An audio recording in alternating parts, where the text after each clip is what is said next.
Today, we're diving into a super important topic if you plan on buying a home with a suite, especially if you're planning to use the income from that rental suite to help qualify for your mortgage.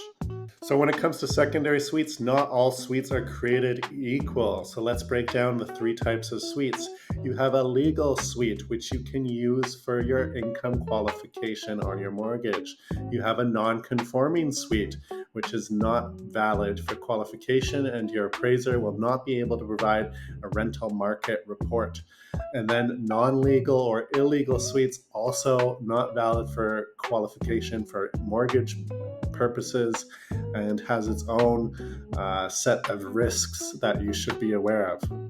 So, if that suite is legal, that income will be considered towards your gross income when applying for a mortgage. It's not necessarily a mortgage offset, but it will allow you to qualify for a larger mortgage than you typically otherwise would, especially if there's an existing tenant paying decent rent that you're willing to assume. If it's vacant, your bank will likely request an appraiser to do a market rental report where they will get comparables. It's going to cost you about $300 these days. So both appraisal associations in Canada, the AIC and the Canadian National Association of Real Estate Appraisers, have outright and clearly stated that no appraiser will be allowed to provide market rent reports for non-conforming and non-legal suites, with very few exceptions. So our lenders, real estate brokers and agents, also you as borrowers, need to be prepared if you intend on borrowing with contributions from a rental suite, either by using the additional income or even trying to value the suite itself. It must be, in almost all cases, presently a legal use. So if you find a non-legal suite, these are typically ones that were created or altered without permits. They don't comply with the building code or current zoning bylaws. These can be a significant risk to you as a buyer. They typically occur when These typically occur when neighbors complain. Bylaw enforcement is typically complaint driven here on the island, and they can bring a lot of problems for you. Typically, they want to help you get into compliance, but they can give you a long list of things: plumbing, electrical, fire ratings, raising the roof. If you don't do these things, you can risk having a stop work order if you're in the middle of doing it without permit. They can even revoke your occupancy permit, remove your hydrometer, place litigation on land title. Lots of bad things can come from this. Also could cause an issue with your insurer if something were to happen. You might not have coverage, and also financing issues with your lenders. But sometimes these non-legal suites can be renovated to become a legal suite, and there can be some value there. And I think specifically there's a lot of hope for these either non-conforming or non-legal suites, especially if the main reason was due to zoning or municipal regulation.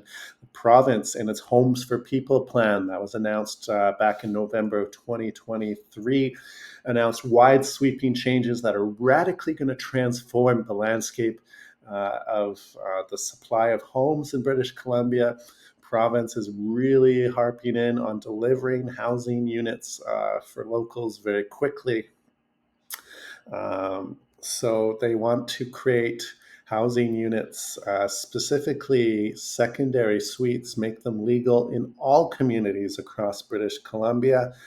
It's falling under the small scale multi-unit housing program. The province has also announced targets to a select set of municipalities. City of Victoria had met and even exceeded its targets in the first year, delivering over 1,477 units. That includes new construction, infill housing, new secondary suites, accessory dwelling units, that sort of product all counts towards new occupancies and new housing delivered to the public, whether it's rental or for sale. City of Delta also met its targets, delivering 561 units in the first year, and District of Vancouver also spot on met its target by 100%.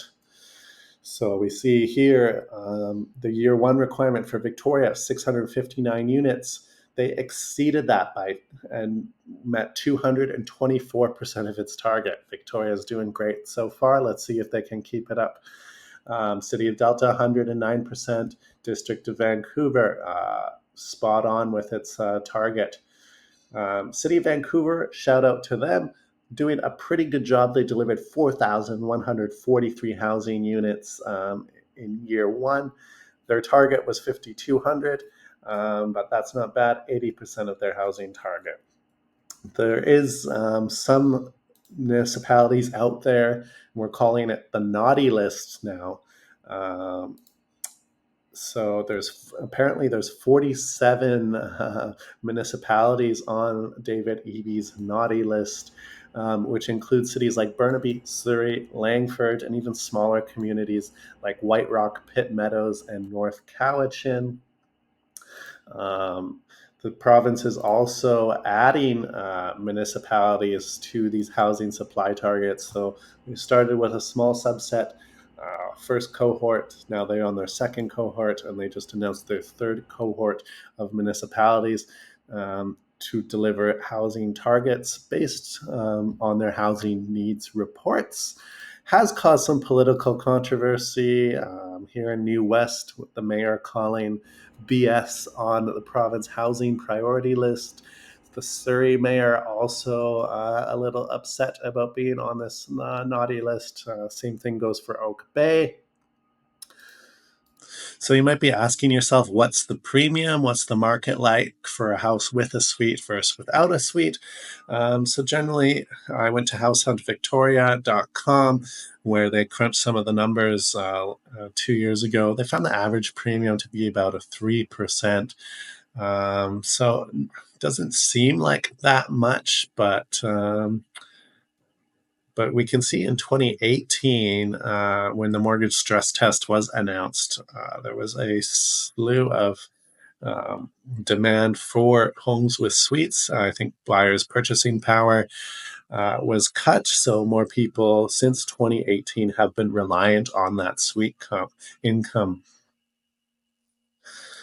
So for fast forward to spring of 2025, right now, I looked for single family homes with a suite in the Victoria core areas, Saanich, Langford, View Royal, Esquimalt, Victoria proper, 172 homes out there, ranging from 840,000 all the way up to 11.4 million, with the average asking price 1.9 million, median price just shy of 1.6 million. So that just really goes to show these homes are quite expensive, and we always find, especially if you can hit that sweet spot in the 1 to 1.2 million range, it's going to be a lot of demand, hopefully multiple offers. So you really got to sharpen your pencil, really got to kind of get ahead of the curve, make sure you know what you're getting into when buying this type of home, and what's the status of that suite. Is it legal? Does it have all the permits? Does it have all the licensing with the specific municipality? Keep in mind there's 13 municipalities in Greater Victoria, so everyone's different.